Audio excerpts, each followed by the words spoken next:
আচ্ছা, আমরা যখন গ্রাফিক ডিজাইন করি আমাদের বিভিন্ন সময় বাইরের আউটসাইড থেকে বিভিন্ন ছবি আমাদের কাজে লাগে, লাগে না?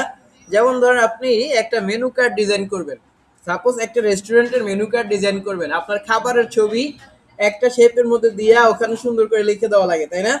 তো এইরকম ডিজাইন আপনাদের প্রয়োজন হয় মাঝে মাঝে। সাপোজ এখন আমরা এই ছবিগুলোকে কোন জায়গা থেকে নিয়ে আসবো এরকম কয়েকটা রিসোর্স ফাইল আমরা আজকে একটু দেখব। আমরা এটার জন্য এই ধরেন আমরা গুগল ক্রোমে গিয়ে আমরা সাধারণত কিভাবে টাইপ করি, ধরেন আমরা লিখলাম হলো এই যে নেচার, এই নেচারের একটা ছবি লাগবে। আমরা প্রথমত কি করি, নেচারে ক্লিক করি, তারপরে ইমেজে যাই, ইমেজে গিয়ে এখানে যে ছবিগুলো সামনে আসে এগুলোর মধ্যে একটা রাইট বাটন ক্লিক করে কি করে এখান থেকে সেভ অথবা এখানে save image as a click করে দিই, তাই না? তাহলে এটা ডাউনলোড হয়ে যায়, এই যে ডাউনলোডস হয়েছে, এখানে ক্লিক করে দিলাম, ওকে। এখন এইটা যখন আমরা ওপেন করি দেখেন মাত্র 79 KB একটা ইমেজ ডাউনলোড হয়েছে, তাই না? এটাকে যখন আমরা বড় করি দেখেন তো কি হয়েছে, এটা কোনো কোয়ালিটি আছে?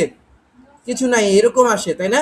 আমরা আজকে একটা ওয়েবসাইটে ঢুকবো, এই ওয়েবসাইট থেকে আপনি ফ্রিতে রিসোর্স ফাইলগুলো ডাউনলোড করতে পারবেন। এই সাইটের নাম হলো আনস্প্লাশ। কি নাম?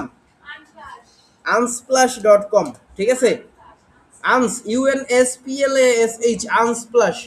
এই আনস্প্লাশে যখন ঢুকবেন, ঢোকার পরে সাপোজ এখন আপনি এখান থেকে লিখে সার্চ করলেন হলো, ধরেন আমরা এখানে লিখলাম হলো কি দেবেন, হ্যাঁ বার্গার লিখলাম, এই হলো বার্গার লিখে সার্চ করলাম। দেখেন এখানে বড় বড় বার্গার আসছে। দেখেন এটা ডাউনলোডের জায়গাটা একটা লক করা, দেখছেন? এটাকে আমরা ডাউনলোড করতে পারবো? পারবো না। এই যে খেয়াল করেন এখানে একটা আছে, এই যে একটা, এটা ডাউনলোড করার অপশন চালু আছে, এই আর একটা আছে। আপনার যেটা পছন্দ হবে এবং যেটা ডাউনলোড অপশনটা খোলা থাকবে সেইটা আপনি ফ্রিতে ডাউনলোড করতে পারবেন। ধরেন এই একটা আছে, এটাকে ডাউনলোড অপশনে ক্লিক করলে খেয়াল করেন এই যে ফ্রিতে ডাউনলোড হয়ে গেছে 2.9 MB। ক্লিয়ার? এটা যদি ক্লিক করি এটা কিন্তু অনেক ক্লিয়ার একটা ইমেজ আসবে।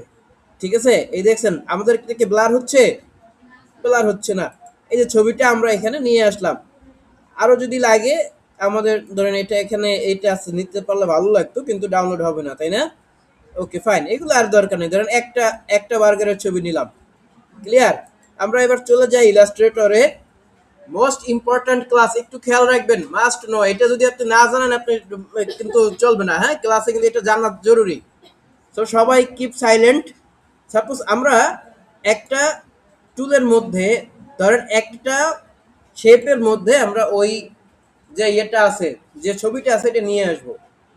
আমরা আগে কি করব, আগে ছবিটাকে নিয়ে আসব। ছবিটাকে নিয়ে আসার জন্য কিবোর্ড থেকে, এখান থেকে ফাইল, ফাইল থেকে প্লেস, অথবা কিবোর্ড থেকে কন্ট্রোল, কিবোর্ড থেকে অল্টার শিফট পি, কি করব, কন্ট্রোল শিফট পি, অল্টার না sorry, control shift P click করব। ঠিক আছে, কন্ট্রোল শিফট পি ক্লিক করলে আমাদের এটা প্লেস হওয়ার একটা অপশন চালু হবে এবং এই যে দেখেন এখানে আমরা এটা পেয়ে গেছি, তাই না? এটাতে ক্লিক করে দেখেন এখানে লিংক অপশনটাতে অটো ক্লিক হয়ে যাবে, দেখছেন?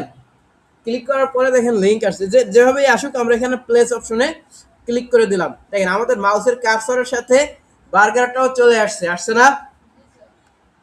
আমরা যদি ডাইরেক্ট এখানে একটা ক্লিক করি দেখেন বিশাল আকারের ছবিটা চলে আসছে, নাকি? অর্থাৎ আপনি যদি ডিরেক্টলি এখানে একটা ক্লিক করেন ছবির সাইজ যতখানি এখানে হুবহু ওই ছবিটাই চলে আসবে। আমরা যদি চাই যে না ওইরকম আনবো না, ছবিটা আমরা অল্প নির্দিষ্ট একটা জায়গায় নিয়ে আসবো, তাহলে কি করব, এই সেম ভাবে এটা কন্ট্রোল শিফট পি ক্লিক করে এখানে আসলাম, এসে ধরেন এই যে বার্গারের ছবিটাতে ক্লিক করে প্লেস করলাম। এখন মাউস থেকে ড্র্যাগ করে আমার যতটুকু জায়গায় লাগবে ততটুকু জায়গা নিয়ে এখানে ছেড়ে দিলে ঠিক এই জায়গাটার মধ্যে চলে আসবে। এবারে দেখেন আরেকটা ঝামেলা আছে, সেটা হলো মাঝখান দিয়ে একটা ক্রস চিহ্ন আসছে, আসছে না? এই ক্রস চিহ্ন আসার মানে হলো এটা লিংক হয়ে আছে। আপনি যখন অন্য কোনো ছবিতে এটা ড্র্যাগ করে নেবেন বা অন্য কোনো পিসি থেকে এই ছবিটা ওপেন করবেন তখন এটা গায়েব হয়ে যাবে, এটা আর থাকবে না। ক্লিয়ার? তো এজন্য আমরা কি করব, এখান থেকে ইমবেডে ক্লিক করে নেব। এই যে দেখেন উপর দিকে ইমবেড একটা অপশন চালু হয়েছে, এই ইমবেডে ক্লিক করে নিলে এই অপশনটা চলে যাবে, এই মাঝখানের দাগটা চলে যাবে এবং এটা আমার এই ইলাস্ট্রেটর ফাইলের মধ্যেই চলে আসছে। এখন এখন আপনি যদি এটা অন্য কোনো পিসিতে নিয়ে ওপেন করেন তাহলে এই ছবি এইটা সহই ওপেন হবে। বুঝে গেল? এই হলো ওই ইমবেড আনইমবেডের কাজ এটা। এবারে এই এই ছবিটাকে চাচ্ছি আমরা একটা পলিগন টুলের মধ্যে নিয়ে রাখবো, ঠিক আছে? এটা কিভাবে রাখবো খেয়াল করেন, এটাকে এখানে রাখলাম, রাখার পরে আমরা এখান থেকে যাচাই করে একটা শেপ নিলাম, ধরেন এখান থেকে পলিগন টুলটাকে নিয়ে নিলাম, অল্টার ধরে শিফট ধরে আমরা এরকম একটা সমান সাইজে একটা একটা ইয়ে এঁকে দিলাম, কি আঁকলাম, একটা পলিগন টুল আঁকলাম। আপনি যে কোনো শেপ নিতে পারেন। এখন মনে রাখবো অবশ্যই ছবিটার উপরে শেপ থাকবে। শেপ কোথায় থাকবে?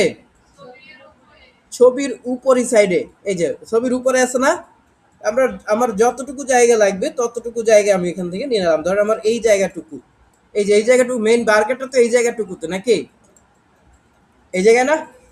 এবারে আমরা কিবোর্ড আমরা মাউস থেকে নিচে যে ছবিটা আছে ওইটাকেও সিলেক্ট করব, শিফট বাটন ধরে উপরে যে শেপটা নিয়েছি ওটাও সিলেক্ট করব, অর্থাৎ দুইটাই সিলেক্ট করে নেব একসাথে।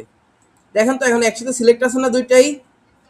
এবার কিবোর্ড মাউস থেকে রাইট বাটন ক্লিক করে মেক ক্লিপিং মাস্ক, এই যে ক্লিয়ার, কি করলাম, মাউস থেকে রাইট বাটন ক্লিক করে মেক ক্লিপিং মাস্ক, তাহলে এই শেপটার মধ্যে যতটুকু জায়গা ছিল ততটুকু জায়গায় বার্গারটা চলে আসছে। এখন যদি আমাদের এটাকে আবার রিসাইজ করার দরকার পড়ে, এটার মধ্যে ডাবল ক্লিক করে দিবেন, দেখেন ক্লিক করে দিলে এটা আপনি এরকম ইমেজটা সরাই টরাই দিতে পারেন।